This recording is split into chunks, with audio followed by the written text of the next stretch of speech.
యోహాను రాసిన మొదటి పత్రిక 4వ అధ్యాయము 7వ వచనం నుండి 21వ వచనం వరకున్న వాక్యాన్ని మనము వినబోతున్నాము. ఇది మెసేజ్ నెంబర్ 41. ఒకవేళ మీరు డైరెక్ట్గా కనుక ఈ మెసేజ్ వింటున్నట్లయితే ఈ గ్రంథంలో ముందు చెప్పినటువంటి 40 మెసేజెస్ కూడా మీరు వినాలని మిమ్మల్ని నేను రిక్వెస్ట్ చేస్తున్నాను. 7వ వచనం నుండి 21వ వచనం వరకు ఉన్న వాక్యాన్ని యోహాను ప్రేమ గురించి మాట్లాడుతున్నాడు. ప్రేమ గురించి యోహాను ఈ పత్రికలో ఇది మొదటిసారి కాదు మాట్లాడింది, ఇది మూడోసారి. మొదటిసారి 2వ అధ్యాయంలో మాట్లాడాడు. 2వ అధ్యాయంలో ఇలా అన్నాడు. 2వ అధ్యాయము 7వ వచనం నుండి మనం చదువుకుంటూ వెళ్తే 9వ వచనంలో ఈ మాట అన్నాడు. వెలుగులో ఉన్నానని చెప్పుకొనుచు తన సహోదరుని ద్వేషించువాడు ఇప్పటి వరకు చీకటిలోనే ఉన్నాడు. తన సహోదరుని ప్రేమించువాడు వెలుగులో ఉన్నవాడు, అతని యందు అభ్యంతర కారణమేమీ లేదు.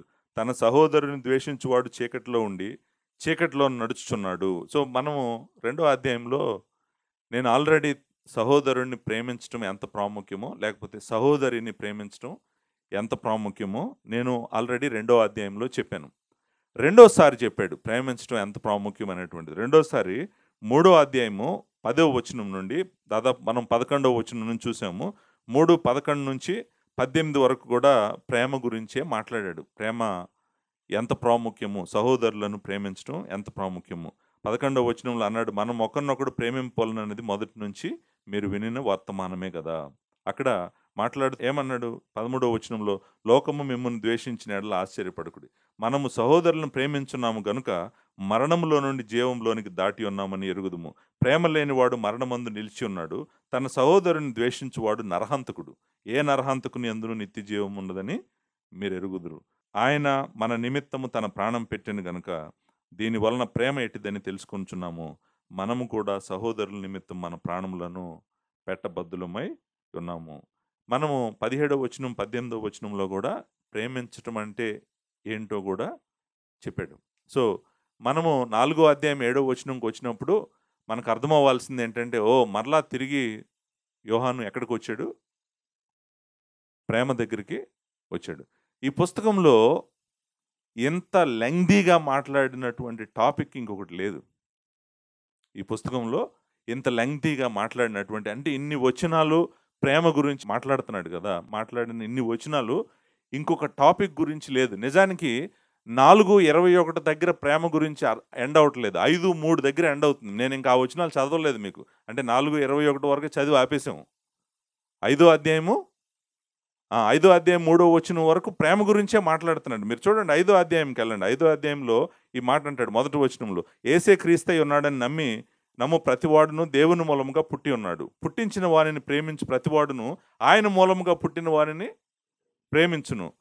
2వ వచనం, మనము దేవుని ప్రేమించుచు ఆయన ఆజ్ఞలను నెరవేర్చువారం అయితమా దేవుని పిల్లలను ప్రేమించున్నామని దానివల్లనే ఎరుగుదుము. మనం ఆయన ఆజ్ఞలను గైకొనుటే దేవుని ప్రేమించుట, ఆయన ఆజ్ఞలు భారమైనవి కావు. అక్కడ ఆపుతాడండి. యాక్చువల్గా నిజానికి ఈ డిస్కషన్ ఎక్కడ ఎండ్ అయిందంటే 5:3లో ఎండ్ అయింది.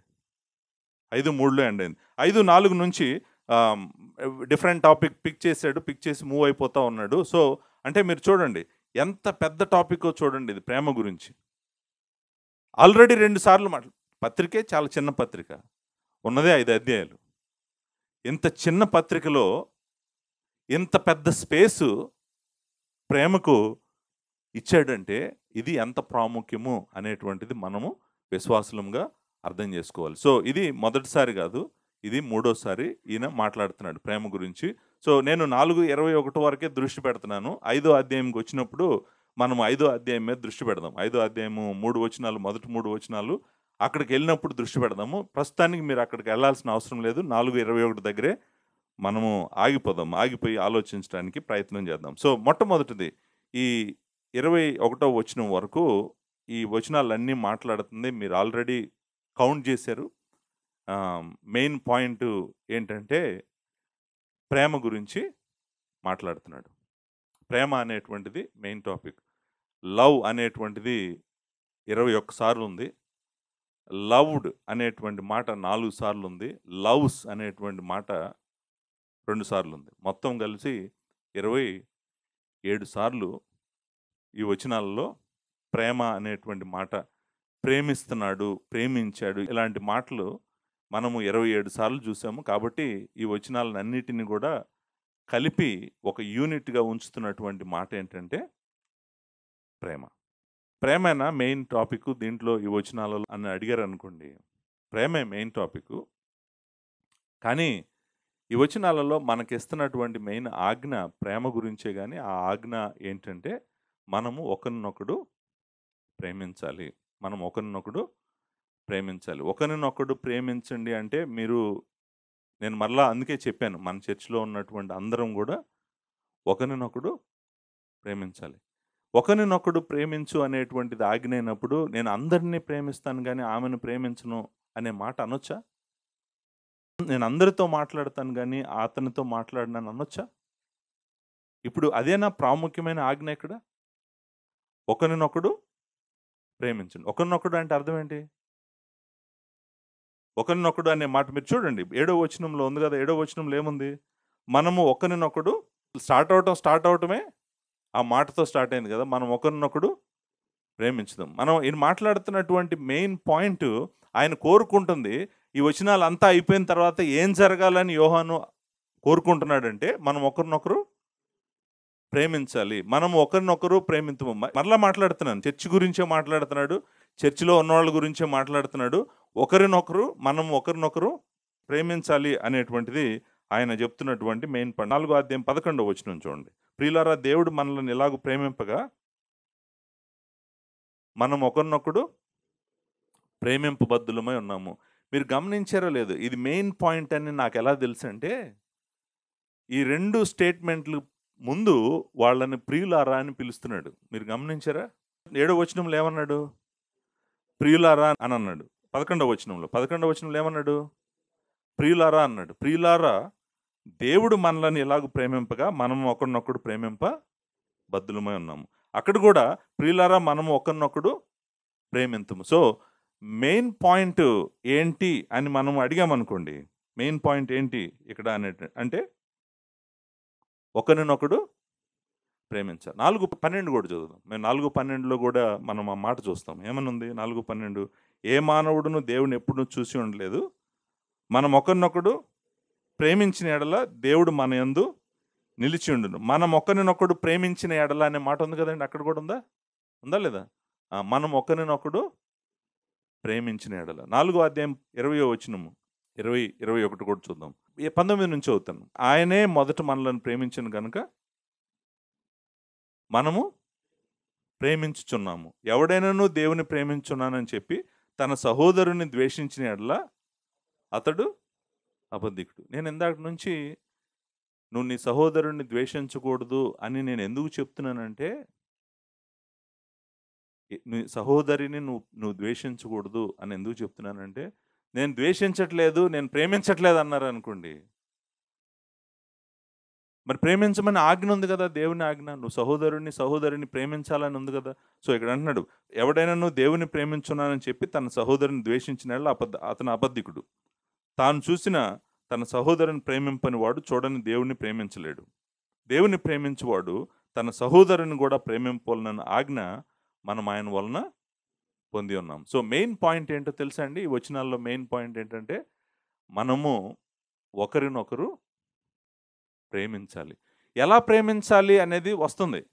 అసలు ముందు పాయింట్ ఏంటో కనుక్కుంటున్నాం. దాన్ని జాగ్రత్తగా స్టెప్ బై స్టెప్ మనం వెళ్దాము. మెయిన్ పాయింట్ ఏంటి ఈ వచనాలన్నీ చెప్తున్నాయి అంటే, మనము ఒకరినొకరు ప్రేమించాలి. మనం ఒకరినొకరు ప్రేమించాలి. మనము ఒకరినొకరు ప్రేమించటం ద్వారా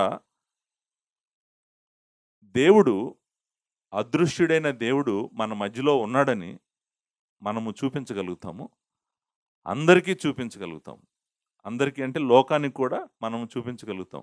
మన దేవుడు నిజమైన దేవుడని, మన దేవుడు ఉన్నాడని అందరికీ మనము చూపించగలుగుతాం. అది ప్రేమ ద్వారా మాత్రమే జరుగుతుంది అనేటువంటిది. ఇప్పుడు నేను ఈ పాయింట్ ప్రూవ్ చేయటానికి మీకు ఇంకొక వచనం కూడా చదువుతాను.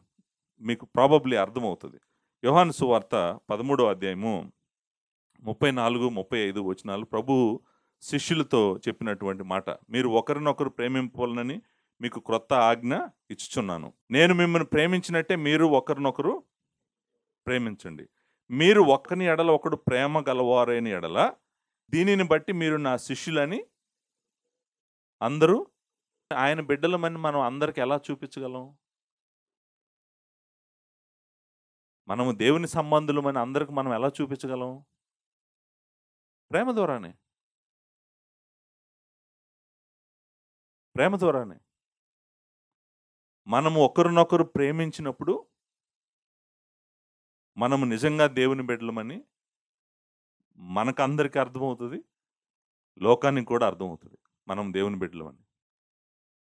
సో ఈ వచనాలలో మెయిన్ పాయింట్ ప్రేమే, కరెక్టే. కానీ ప్రేమలో కూడా ఆయన అడుగుతుంది ఏంటంటే మనం ఒకరినొకడు ప్రేమించాలి. అది ఈ వచనాల యొక్క మెయిన్ పాయింట్. సో అది చేయటానికి ఆయన చాలా చాలా విషయాలు మాట్లాడాడు ఇక్కడ. అంటే మనం ఒకరినొకరు ప్రేమించడానికి అవసరమైనటువంటి పవర్ అంతా ఇచ్చాడు ఇక్కడ. దానికి కావాల్సిన శక్తి అంతా ఉంది ఈ వచనాల్లో. కానీ ఆయన కోరుకుంటుంది ఏంటంటే, దేవుడు కోరుకుంటుంది ఏంటంటే మనం ఒకరినొకరు ప్రేమించాలి. రెండో పాయింట్. మొదటి పాయింట్ ఏంటంటే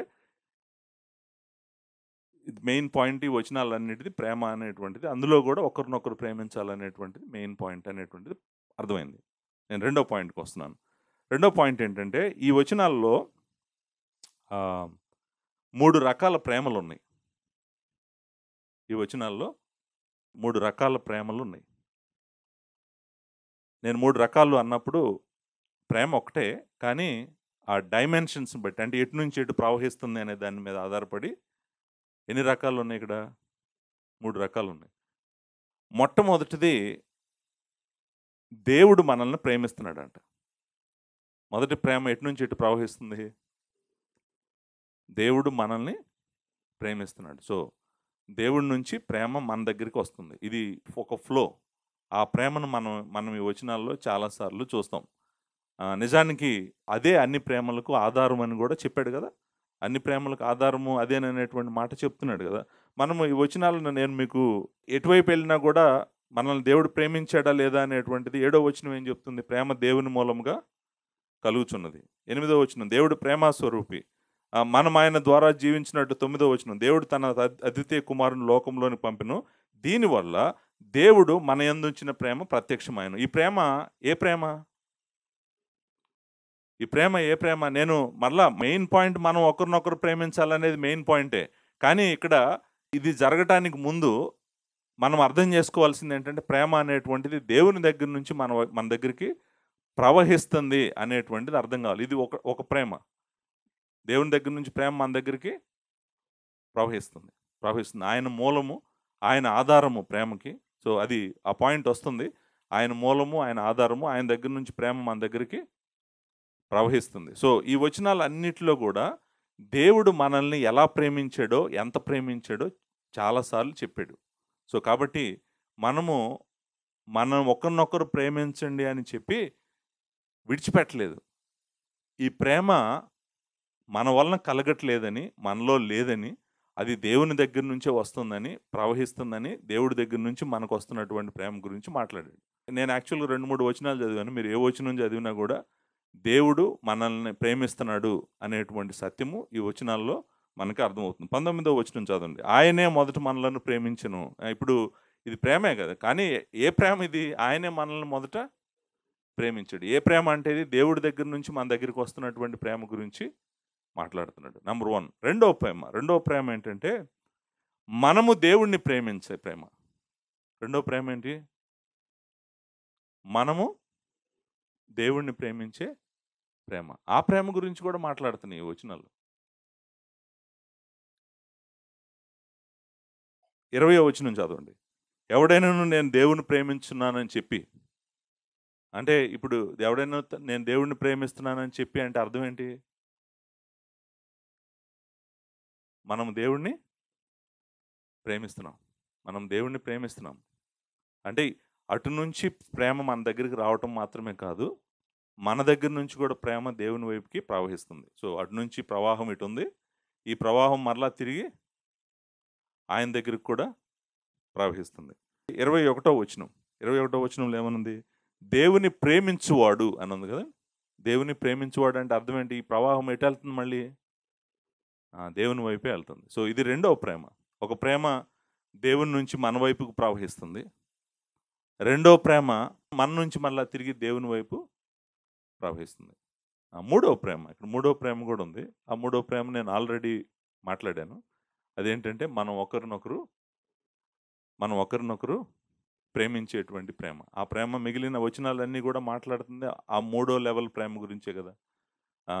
అంటే మనం ఒకరినొకరు ప్రేమించాలి.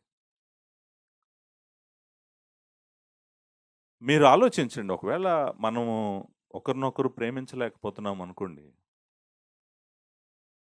ప్రాబ్లము ఈ రెండిట్లో ఎక్కడో ఉండాలి. దేవుడి నుంచి మన దగ్గరకు ప్రవహించే ప్రేమైనా లేదు, మన దగ్గర నుంచి దేవుడికి వెళ్ళాల్సిన ప్రేమైనా కూడా లేదు. కాబట్టే మనకు హారిజాంటల్ ప్రేమ అనేటువంటిది లేదు. నిజానికి ఆయన అదే చెప్తాడు. మరలా ఏం చెప్తాడంటే, దేవుడే నిన్ను ముందు ప్రేమించాడు కాబట్టి నువ్వు సహోదరులను ప్రేమించు అంటాడు. నువ్వు దేవుడిని ప్రేమిస్తున్నావు కాబట్టి నువ్వు సహోదరుల్ని ప్రేమించు అంటున్నాడు. అంటే అర్థం ఏంటంటే మొత్తం దేని మీద ఆధారపడి ఉంది? దేవుడి దగ్గర నుంచి మనకు వచ్చే ప్రేమ మీద, మన దగ్గర నుంచి దేవుని దగ్గరికి వెళ్ళే ప్రేమ మీద, మన దగ్గర నుంచి మన సహోదరుల దగ్గరికి వెళ్ళే ప్రేమ మీదే మొత్తం ఆధారపడి ఉంది. నేను ఎక్స్పోజిషన్లో ఇదంతా జాగ్రత్తగా చూపిస్తాను, నేను వచనాల తర్వాత వచనం వెళ్తున్నప్పుడు. కానీ ఒక పాయింట్ నేను మీకు చెప్తాను. పాయింట్ ఈ టెక్స్ట్లో ఉంది, బట్ నేను మీకు చూపించడానికి ప్రయత్నం చేస్తాను. అదేంటో తెలుసా అండి? ప్రేమ తండ్రి అయిన దేవుడి దగ్గర నుంచి ప్రవహిస్తుంది. ప్రేమ తండ్రి అయిన దేవుడి దగ్గర నుంచి ప్రవహిస్తుంది. తండ్రి అయిన దేవుడి దగ్గర నుంచి మన దగ్గరికి ప్రవహిస్తుంది. కానీ మన దగ్గరికి రావటానికి మధ్యలో ఇంకొక ఇద్దరు ఉన్నారు. తండ్రి అయిన దేవుడు తన ప్రేమను మన దగ్గరికి తీసుకొస్తున్నాడు. తీసుకురావటానికి ఆయన ఇంకొక ఇద్దరు మధ్యలో ఉన్నారు మన దగ్గరికి ఆ ప్రేమ ప్రవహించడానికి ముందు. ఆ ఇద్దరు ఎవరంటే, తన కుమారుడు ఉన్నాడు రైట్ ఆఫ్టర్ హిమ్. తండ్రి తర్వాత తన కుమారుడు ఉన్నాడు. తండ్రి ప్రేమని తన కుమారుడు ద్వారా మాత్రమే మనకిస్తున్నాడు. సో మనకు తన కుమారుడికి బయట మనము ఏ ప్రేమని కనుక్కోలేము. ఆయన ప్రేమ అంతా కూడా తన కుమారుడు ద్వారా మాత్రమే మన దగ్గరికి పంపిస్తున్నాడు అనేటువంటిది ఈ వచనాలు చాలా స్పష్టంగా చాలాసార్లు తెలియజేస్తాయి అన్నమాట. అంతేకాదు, ఆయన తన ప్రేమను తన కుమారుడు ద్వారా తన ఆత్మను మనలో ఉంచి తన ప్రేమను మనలోకి పంపిస్తున్నాడు. సో మనం మరలా పరిశుద్ధాత్ముడు ద్వారా తండ్రి అయిన దేవుని ప్రేమ కుమారుడు ద్వారా పరిశుద్ధాత్ముడి నివాసం ఉంచడం వల్ల ఆ ప్రేమ మన లోపలికి వస్తుంది. ఇది ఛానల్. ఈ ఛానల్ ఇక్కడ టెక్స్ట్లో ఉంది. మీరు తండ్రి అయిన దేవుడు 7వ వచనంలో ఉన్నాడు, తండ్రి అయిన దేవుడు 7వ వచనంలో ఉన్నాడు, 8, 9, 10 వచనంలో కుమారుడైన దేవుడు ఉన్నాడు, 13వ వచనంలో పరిశుద్ధాత్ముడు ఉన్నాడు. సో ముగ్గురు ఉన్నారు ఇక్కడ వరుసన. ఆ ప్రేమ ఎలా ప్రవహిస్తుందో చెప్తున్నాడు. ఎలా ప్రవహిస్తుందంటే, తండ్రి అయిన దేవుడి నుంచి కుమారుడైన దేవుని దగ్గరికి ద్వారా పరిశుద్ధాత్ముడైన దేవుడు మన హృదయాల్లోకి దేవుని ప్రేమను తీసుకొస్తున్నాడు అనేటువంటిది ఈ ఫ్లో మనకు అర్థమవుతుంది. అంటే అటు నుంచి ఇటు వచ్చేటువంటి ప్రేమ, దేవుడి నుంచి మనకు వచ్చేటువంటి ప్రేమ. ఇంకొకటి కూడా అర్థమవుతుంది నాకు ఈ వచనాల్లో నుంచి. ఇంకొకటి ఏం అర్థమవుతుందంటే, నేను పరిశుద్ధాత్ముని సహాయముతో కుమారుడి ద్వారా మాత్రమే తండ్రిని ప్రేమించగలను అనేటువంటిది కూడా నాకు అర్థమవుతుంది. అంటే ఈ ఛానల్ కూడా అర్థమవుతుంది నాకు. ఏ ఛానల్? నేను నిజంగా తండ్రిని ప్రేమించాలంటే నేను ప్రేమించలేను. నాలో పరిశుద్ధాత్ముడు ఉండి నన్ను తండ్రిని ప్రేమించే విధంగా, కుమారుడిని అర్థం చేసుకుని కుమారుడు ద్వారా తండ్రిని ప్రేమించే విధంగా చేయగలిగిన వాడు కూడా పరిశుద్ధాత్ముడే. ఈ ప్రేమ ఇటు నుంచి అటు వెళ్ళాలన్నా అటు నుంచి ఇటు రావాలన్నా కూడా ఛానల్ అయితే ఒకటే. ఆ ఛానల్ ఏంటంటే కుమారుడైన దేవుడు, పరిశుద్ధాత్ముడైన దేవుడు. వీళ్ళ ద్వారా మాత్రమే నా ప్రేమ ఆయన దగ్గరికి వెళ్తుంది. ఆయన ద్వారా మాత్రమే ఆ ప్రేమ మన దగ్గరికి వస్తుంది. మీరు గుర్తుందో లేదో, మళ్ళా ఈ మాట ఇక్కడ ఉంది, టెక్స్ట్లో ఉంది. నేను చెప్తుందంతా కూడా టెక్స్ట్లో ఉంది. ఇప్పుడు నేను దేవుడిని ప్రేమిస్తున్నాను అని అనుకోండి, నేను దేవుడిని ప్రేమించాలనుకోండి, ఎలా ప్రేమిస్తాను? నేను ఆత్మైన దేవుని సహాయము కోరుకోకుండా నేను దేవుడిని ప్రేమించగలనా? తండ్రి నేను నిన్ను ప్రేమిస్తున్నానని చెప్పి కుమారుడిని బైపాస్ చేసి నేను తండ్రి దగ్గరికి వెళ్ళగలనా? జరుగుతుంది అలా? ఇంపాసిబుల్. నేను చెప్తున్నాను కదా మరలా. అంటే నువ్వు తండ్రిని ప్రేమించాలంటే నీ హృదయము పరిశుద్ధాత్ముడితో మండాలి. సిలువ మొత్తం నీకు అర్థం కావాలి. ఆ సిలువ ద్వారా నువ్వు తండ్రి దగ్గరికి వెళ్ళి, తండ్రి నేను నిన్ను ప్రేమిస్తున్నానని నువ్వు తండ్రికి చెప్పగలగాలి. లేకపోతే నువ్వు ఎప్పటికి కూడా నీ ప్రేమ తండ్రి దగ్గరికి చేరదు. తండ్రిని నేను నిన్ను ప్రేమిస్తున్నానని చెప్పాలంటేనే పరిశుద్ధాత్ముడు నీలో కార్యం చేస్తేనే నువ్వు చెప్పగలవు. మీరు అందుకే గుర్తుపెట్టుకోండి, ఆశీర్వాదం కూడా లాస్ట్లో ఇస్తారు కదా. ఏమని ఇస్తారు? తండ్రి అయిన దేవుని ప్రేమయు, ప్రభు అయిన యేసుక్రీస్తు వారి కృపయు, పరిశుద్ధాత్ముని సహవాసము మీకు తోడుగా ఉండాలి. పరిశుద్ధాత్ముడు సహవాసమునకు సమస్తము నెరవేర్చువాడు ఆయనే. మనలో ఉండి ఆయన ప్రేమను మన హృదయాల్లో కొమ్మరించి మన ప్రేమను ఆయన దగ్గరికి తీసుకెళ్తున్నటువంటి వాడు పరిశుద్ధాత్ముడు మాత్రమే. సో ఈ 2 లింక్స్ ఇక్కడ ఉన్నాయి. ఆయన ప్రేమ మన దగ్గరికి వస్తుంది, మన ప్రేమ ఆయన దగ్గరికి వెళ్తుంది. ఇంకొక పాయింట్ కూడా ఉంది యాక్చువల్గా. ఇంకొక పాయింట్ ఏంటి నేను చెప్తాను, బట్ మీరు థర్డ్ లెవెల్ ఏంటంటే, ఎవరిలో అయితే దేవుడు ప్రేమను అనుభవిస్తారో, ఎవరైతే దేవుడిని ప్రేమిస్తారో వాళ్ళు మాత్రమే మిగిలిన అందరినీ ప్రేమించగలరు. అది 3వ డైమెన్షన్ ఆల్రెడీ నేను చెప్పేశాను. సో నేను అంటాను, మనము వేరే వాళ్ళను ప్రేమించలేకపోవటానికి కారణం ఏంటంటే, మనము దేవుడి ప్రేమనైనా అర్థం చేసుకోవట్లేదు, మనము దేవుడినైనా ప్రేమించట్లేదు. ఈ 2 ఛానల్స్లో ఎక్కడ ప్రాబ్లం ఉన్నా కూడా మనము ప్రేమ మనుషులకు పంచలేము. ఎందుకంటే పవర్ సోర్స్ అది, కరెంట్ అక్కడి నుంచి వస్తుంది. మనలో ఏం లేదు. నేను మరలా చెప్తున్నాను, ఈ వచనాలంతా చదివిన తర్వాత నాకు అర్థమైంది ఏంటంటే, మనము వేరే వారిని ప్రేమించలేము. ఆయనే మనలో నివాసం ఉండి మనం ప్రేమించే విధంగా చేస్తున్నాడు. అది ఆ సత్యము మనకు మరలా ఈ వచనాల్లో అర్థమవుతుంది. నేను మీకు చూపించమంటారా? ఆయనే ఉండి మనలో ప్రేమిస్తున్నాడని వచనాల్లో చూపించమంటారా? మీరు రండి, కిందకి వస్తే నేను ఈ మాట యాక్చువల్గా వస్తుంది, బట్ హోల్డ్ చేయండి. నేను రాసుకున్న ఇంకొక పాయింట్ ఇది, మళ్ళీ ఇక్కడే చెప్పడం కాదు, బట్ ఆ పాయింట్ దగ్గరికి వచ్చినప్పుడు చెప్తాను. సో మొదటిది, ఇది ప్రేమ గురించి మాట్లాడుతుంది వచనాలు. ఆ ప్రేమ గురించి కూడా మనం ఒకరినొకడు ప్రేమించాలనేటువంటిది మాట్లాడుతుంది. రెండో పాయింట్ ఏంటంటే, ఇక్కడ 3 రకాల ప్రేమలు ఉన్నాయి. ఒక ప్రేమే కాదు, మనం ఒకరినొకడు ప్రేమించడం అనేటువంటిది అప్లికేషన్ సైడ్. కానీ దానికన్నా ముందు ఇంకొక 2 ప్రేమల గురించి కూడా ఈ వచనాలు మాట్లాడుతున్నాయి అనేటువంటిది రెండో పాయింట్. మూడో పాయింట్ నేను చెప్తున్న ఇంట్రడక్షన్లో మూడో పాయింట్ ఏంటంటే, ప్రేమ దేవుడి నుంచే మొదలవుతుంది. ఆ మాట అంటే మనము మూలము, ఆధారము, ఈ మాటలు వాడతాం కదా. ప్రేమకు మూలం ఎవరంటే దేవుడే, ప్రేమకు ఆధారం ఎవరంటే దేవుడే. సోర్స్ అంటాం కదా ఇంగ్లీష్లో, the source of love is God himself అనే మాట అంటుంటాం కదా. సో ప్రేమ ఆయనలో నుంచే పారుతుంది.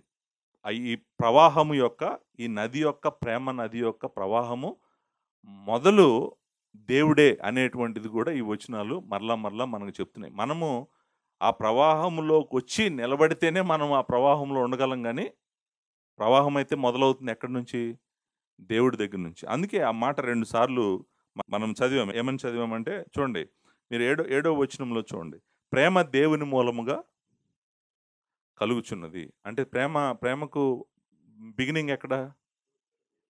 ప్రేమకు బిగినింగ్ ఏంటి? దేవుడే. ప్రేమ దేవుని మూలముగా కలుగుచున్నది. నిజానికి ఆయన ఏమన్నాడంటే, దేవుడే ప్రేమ స్వరూపి అన్నాడు, దేవుడే ప్రేమ అన్నాడు. సో హూ ఈజ్ గాడ్ అంటే, మన దేవుడు ఎవరు అంటే ఏమంటున్నాం? ఆన్సర్ ఏంటి? మనం గాడ్ ఈజ్ లవ్. దేవుడే ప్రేమ.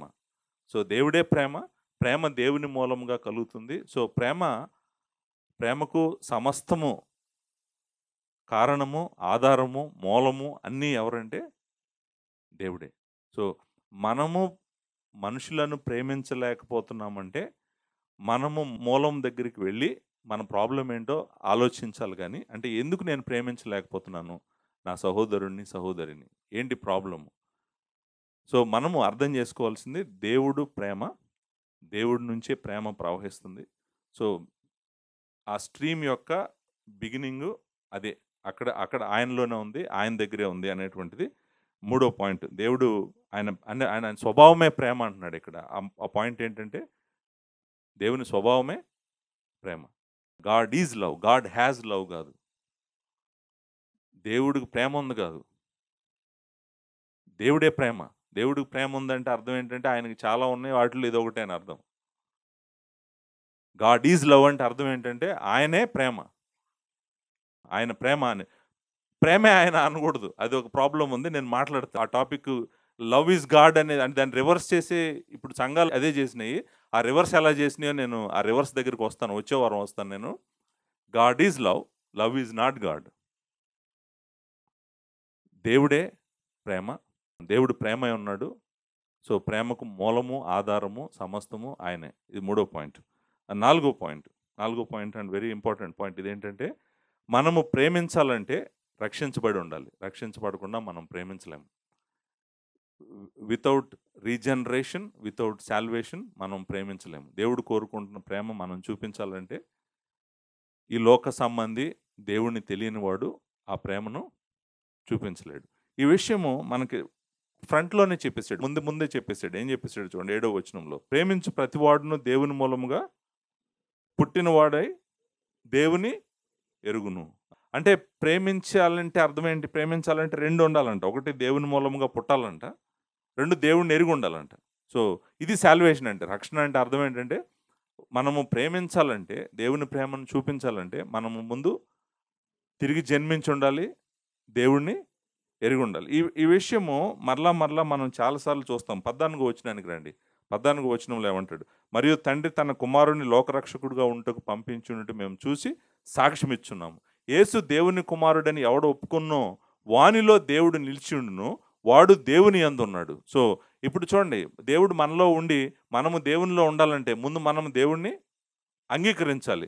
దేవుణ్ణి అంగీకరించినప్పుడు దేవుడు మనలో నివాసం ఉంటాడు, ఆయన ప్రేమ మనలో నింపబడుతుంది, మనము ఆయనలో ఉంటాము, మనము ఆయన్ని ప్రేమిస్తాము, ఆయన ప్రేమ మనకు వస్తుంది, మన ప్రేమ ఆయనలో ఉంటుంది. కాబట్టే మనము మిగిలిన వారిని ప్రేమించగలుగుతాము. సో అవిశ్వాసి దేవుణ్ణి ప్రేమించలేడు, మనుషులను కూడా ప్రేమించలేరు. నేను అంటుంది పాస్టర్ గారు, చాలామంది అవిశ్వాసులు ప్రేమించేవాళ్ళు ఈ లోకంలో ఉన్నారు కదా, మరి అవిశ్వాసి ప్రేమించలేడు అని మీరు అంటున్నారు కదా. అంటే నేను అంటుంది ఏంటంటే, దేవుని ప్రేమను వాళ్ళు చూపించలేరు. దేవుని ప్రేమను వాళ్ళు చూపించలేరు. దేవుడు ప్రేమించినటువంటి ప్రేమను, దేవుడు చూపించినటువంటి ప్రేమను మనం చూపించాలని దేవుడు కోరుకుంటున్నాడు. క్రీస్తు చూపించిన ప్రేమని మనము వేరే వారికి చూపించాలని కోరుకుంటున్నాడు. లోకము ఈ ప్రేమని చూపించలేదు. ఎవరైతే క్రీస్తులో ఉన్నారో, క్రీస్తు యందు విశ్వాసం ఉంచారో వారు మాత్రమే చూపించగలరు. నెంబర్ 5, 5వ పాయింట్ ఏంటంటే, దేవుడు ఆయన ప్రేమ ఎక్కడికైతే ప్రవహించాలనుకుంటున్నాడో అక్కడికి ప్రవహించాలని కోరుకుంటున్నాడు. దేవుడు తన ప్రేమను, ఆ ప్రేమ ప్రవాహము ఎక్కడి వరకు ప్రవహించాలని కోరుకుంటున్నాడో అక్కడి వరకు ప్రవహించాలని కోరుకుంటున్నాడు. ఎక్కడి వరకు ప్రవహించాలని కోరుకుంటున్నాడు? ఈ ప్రవాహము ఎక్కడ మొదలైంది? దేవుని దగ్గర మొదలైంది. నేను మీకు అర్థం కావడం కోసం చెప్తాను. ఆయన ఏం కోరుకుంటున్నాడంటే, ఒక గాజు గ్లాస్ పెట్టి దాంట్లో నీళ్లు పోస్తున్నారు అనుకోండి. నీళ్లు పోస్తున్నప్పుడు ఆయన ఏం కోరుకుంటున్నాడంటే, ఆ గ్లాస్ నిండా నీళ్లు పోయాలని కోరుకుంటున్నాడు. ఆ గ్లాసు ఖాళీగా ఉండాలని ఆయన కోరుకోవట్లేదు. ఆయన కోరిక అది కాదు. ఆయన మొత్తం కంప్లీట్గా నిండాలి.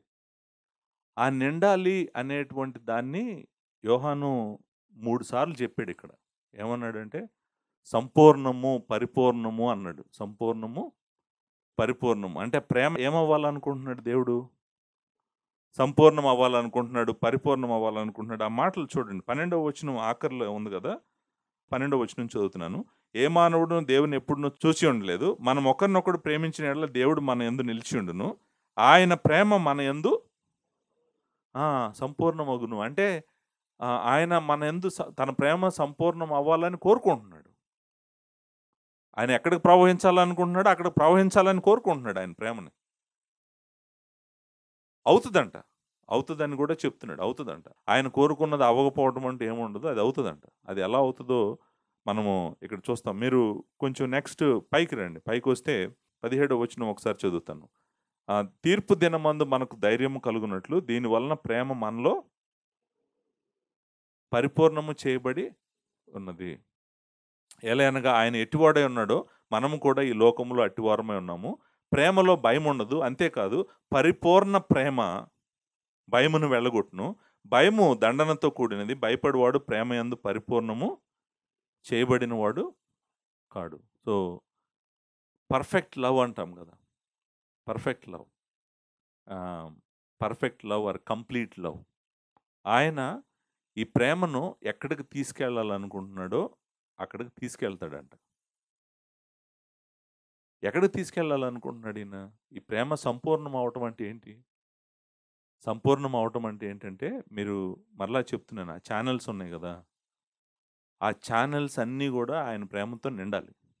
ఆయన దగ్గర నుంచి మన దగ్గరికి వచ్చేది నిండాలి, మన దగ్గర నుంచి ఆయన దగ్గరికి వెళ్ళేది నిండాలి, మన దగ్గర నుంచి అందరి దగ్గరికి వెళ్ళేది నిండాలి. అంత ఫుల్ అయిపోయింది అనుకోండి, అప్పుడు ఆయన ప్రేమ సంపూర్ణమైంది.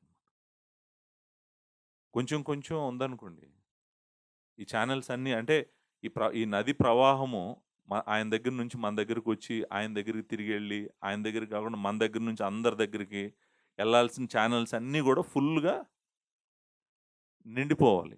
నిండిపోయినప్పుడు మాత్రమే ఆ ప్రేమ సంపూర్ణమవుతుంది. అప్పుడు మాత్రమే మనం ధైర్యం గలవారం అవుతూ ఉంటాం. నిజంగా మన జీవితాలలో భయము ఉంది అంటే, మరణ భయం ఉంది, తీర్పు భయం ఉంది, నేను చచ్చిపోతే దేవుడి దగ్గరికి వెళ్తానో లేదో భయం ఉంది. మరి ఆ భయం పోవాలంటే ఆన్సర్ చెప్తున్నాడు కదా ఇక్కడ. ఆ భయం పోవాలంటే నువ్వు ప్రేమించు, ఆ భయం పోతుందని చెప్తున్నాడు కదా. అంతేకాదు, నువ్వు దేవుడిని న్యాయపీఠం ఎదురు నిలబడినప్పుడు, తీర్పులో నిలబడినప్పుడు నువ్వు ధైర్యంగా నిలబడాలంటే మరి నువ్వు ప్రేమించావు అనుకో, దేవుడు కోరుకుంటున్న విధంగా నువ్వు ప్రేమించావు అనుకో, నువ్వు దేనికి భయపడవు, నువ్వు ధైర్యంగా ఉంటావు. మనకు ధైర్యము ఎప్పుడు వస్తుందంట అంటే, ఆయన ఆ ప్రేమ ఏమవ్వాలని కోరుకుంటున్నాడో ఆ ప్రేమ అక్కడికి వెళ్ళినప్పుడు మన అందరిలో ఏమొస్తుందంట? ధైర్యం వస్తుందంట. ప్రేమించేవాడు ధైర్యవంతుడు. ప్రేమించేవాడు, దేవుడు ప్రేమ చూపించేవాడు ధైర్యవంతుడు. దేవుని కుమారుడు లాంటి ప్రేమ చూపించేవాడు ధైర్యవంతుడు, ధైర్యవంతురాలు. దేవుని ప్రేమ మీరు చూపించండి. దేవుడు కోరుకుంటున్న విధంగా సంపూర్ణమైన ప్రేమ మీరు చూపించండి. మీరు చూపిస్తే తప్పకుండా మీరు ధైర్యవంతులు అవుతారు. దేవుడు ఆయన ప్రేమ సంపూర్ణం అవ్వాలని ఆయన కోరుకుంటున్నాడు. ఎక్కడికి తీసుకెళ్ళాలనుకుంటున్నాడు, ఆయన అక్కడికి తీసుకెళ్ళాలనుకుంటున్నాడు. ఆయన అక్కడికి తీసుకెళ్తాడు.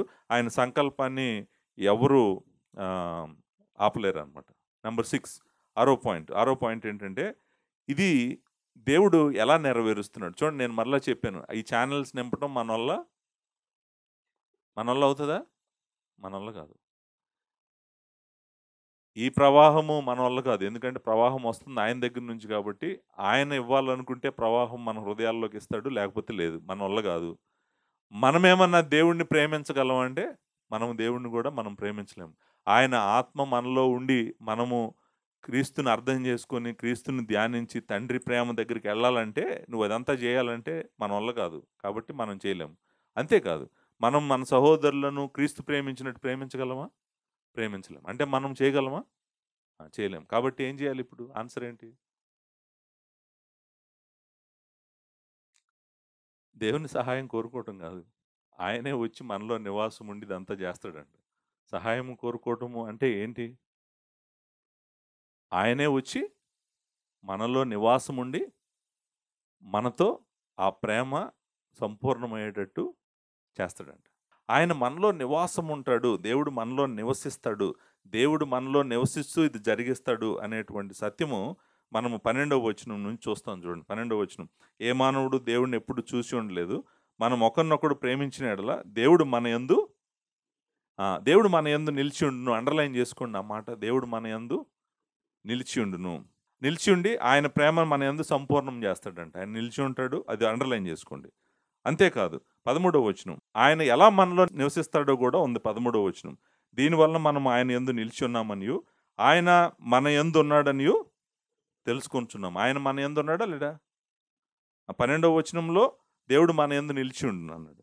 13వ వచనంలో ఆయన మన యందు ఉన్నాడని తెలుసుకుందాం. ఏలయనగా ఆయన మనకు తన ఆత్మలో పాలు దయచేసిను. సో ఆయన ఎలా వస్తున్నాడు మనలో నివాసం ఉండటానికంటే, ఆయన ఆత్మ ద్వారా మాత్రమే వస్తున్నాడు. పరిశుద్ధ ఆత్ముడు వచ్చి మనలో నివాసము ఉంటున్నాడు. అంతేకాదు 15వ వచనం చదవండి. యేసు దేవుని కుమారుడని ఎవడు ఒప్పుకున్నో వానిలో దేవుడు, అది కూడా అండర్లైన్ చేయండి. వానిలో దేవుడు నిలిచి ఉండును అనేటువంటిది అండర్లైన్ చేయండి.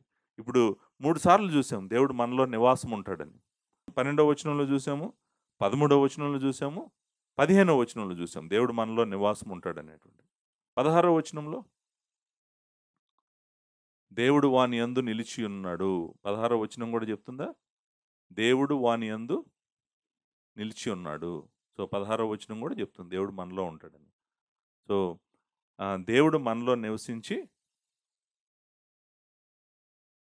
మనల్ని ప్రేమలో సంపూర్ణులను చేస్తాడంట. అండ్ లాస్ట్ పాయింట్, 7వ పాయింట్. ఇప్పుడు నేను 6 పాయింట్లు చెప్పాను. మళ్ళీ ఒకసారి రిపీట్ చేస్తాను మీకోసం. మొదటిది, ఈ వచనాలు మాట్లాడుతున్న ప్రేమ గురించి. అందులో కూడా ఒకరినొకడు ప్రేమించాలనేటువంటిది ఫస్ట్ పాయింట్. రెండో పాయింట్, 3 రకాల ప్రేమలు ఈ వచనాల్లో ఉన్నాయి. ఆ 3 రకాల ప్రేమలు ఏంటో కూడా చెప్పాను. ప్రేమకు మూలము ఆధారము దేవుని స్వభావమే. మూడో పాయింట్, ప్రేమకు మూలము ఆధారము దేవుని స్వభావమే. ప్రేమ దేవుడి నుంచే కలుగుతుందని చెప్పాను. 4వ పాయింట్, రక్షించబడిన వాళ్ళు మాత్రమే ప్రేమించగలరు అని చెప్పాను. 5వ పాయింట్, ప్రేమ, దేవుని ప్రేమ మన యందు సంపూర్ణం అవ్వాలని దేవుడు కోరుకుంటున్నాడు అని చెప్పాను. 6వ పాయింట్, అది దేవుడే మన యందు నివాసం ఉండి జరిగిస్తాడు అని చెప్పాను. అండ్ 7వ పాయింట్ మనము కన్క్లూడ్ చేస్తున్నాను. 7వ పాయింట్ ఏంటంటే, అదృశ్య దేవుడిని చూపించేది ప్రేమే. కనిపించని దేవుణ్ణి మనం చూపించగలిగేది దేని ద్వారా? ప్రేమ ద్వారానే. దేవుడు ఉన్నాడని, దేవుడు ఉన్నాడు, ఆయన సర్వము వ్యాపించి ఉన్నాడు, ఇక్కడ కూడా ఉన్నాడు, మన అందరి మధ్యలో ఉన్నాడు. కానీ మనం ఆయన్ని చూడలేం. ఎందుకని చూడలేమంటే ఆయన పదార్థం కాదు కాబట్టి. కానీ ఆయన ఉన్నాడని మనము ఒకరినొకరు ఎలా చూపించగలము?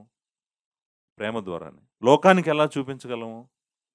ప్రేమ ద్వారానే. ప్రేమ ద్వారా మాత్రమే మనము అదృశ్య దేవుణ్ణి ఈ లోకానికి చూపించగలము, ఒకరికొకరు చూపించగలం. నేను దేవుడితో తాకబడ్డానని మీకు ఎలా తెలుసు?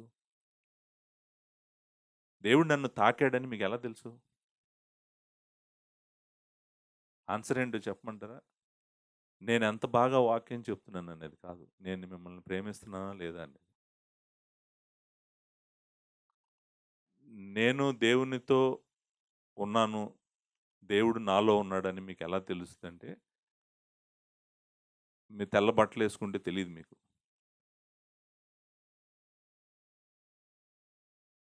మోకాళ్ళ మీద ప్రార్థన చేస్తున్నానంటే తెలీదు. ఎలా తెలుస్తుందో చెప్పమంటారా? దేవుడు నన్ను తాకాడని, దేవుడు నాలో నివాసం ఉంటున్నాడని, నేను మిమ్మల్ని ప్రేమించాను అనుకోండి, అప్పుడు తెలుస్తుంది.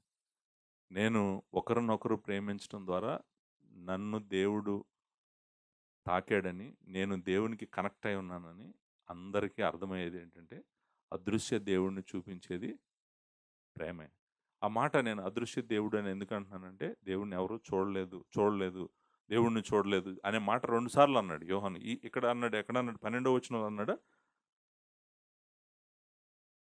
12వ వచనంలో అన్నాడు. తర్వాత 20వ వచనంలో కూడా అన్నాడు. తాను చూసిన సహోదరుని ప్రేమింపని వాడు తాను చూడని దేవుని ప్రేమింపలేడు అన్నాడు. 12వ వచనంలో, ఏ మానవుడు దేవుడిని ఎప్పుడు చూసి ఉండలేదు, మనం ఒకరినొకడు ప్రేమించిన యెడల దేవుడు మన యందు నిలిచి ఉండు. సో నిజంగా అదృశ్య దేవుడిని లోకానికి చూపించగలిగేది ప్రేమే. కాబట్టి ప్రేమ గురించి ఎంత సమయం తీసుకొని యోహాను మనకి బోధిస్తున్నాడు. ఇంతకీ ఈ వచనాలని అసలు 7వ వచనం నుంచి 21వ వచనం వరకు ఎలా స్ట్రక్చర్ చేయాలి, ఎలా అర్థం చేసుకోవాలి, ఎలా అర్థం చేసుకోగలను చక్కగా ఈ వచనాలని అనేటువంటిది నేను అనుకుంటాను. ఇప్పటి నుంచి 2 వారాలు ఆగాలి మీరు. నెక్స్ట్ వీక్, వచ్చే వారము ఒకే ఒక పాయింట్ మీద మాట్లాడబోతున్నాను. అదేంటంటే, దేవుడు ప్రేమై ఉన్నాడు అంటే అర్థం ఏంటి? ఆ ఒక పాయింట్ నేను నెక్స్ట్ సండే డీల్ చేస్తాను. ఎందుకంటే ఈ టెక్స్ట్‌లో ఉన్నటువంటి కష్టమైనయన్నీ ముందే డీల్ చేసి టెక్స్ట్ దగ్గరికి వెళ్ళాలి. సో లేకపోతే ఏమవుతుందంటే మనం టెక్స్ట్‌ని సరిగ్గా అర్థం చేసుకోలేం. సో నెక్స్ట్ సండే నేను ఒకే ఒక పాయింట్ మీద మాట్లాడబోతున్నాను. అదేంటంటే, గాడ్ ఈజ్ లవ్ అంటే అర్థం ఏంటి? గాడ్ ఈజ్ లవ్ అంటే అర్థము ఏంటి? దేవుని విస్తారమైన కృప మీ అందరికీ తోడుగా ఉండును గాక. Thank you very much.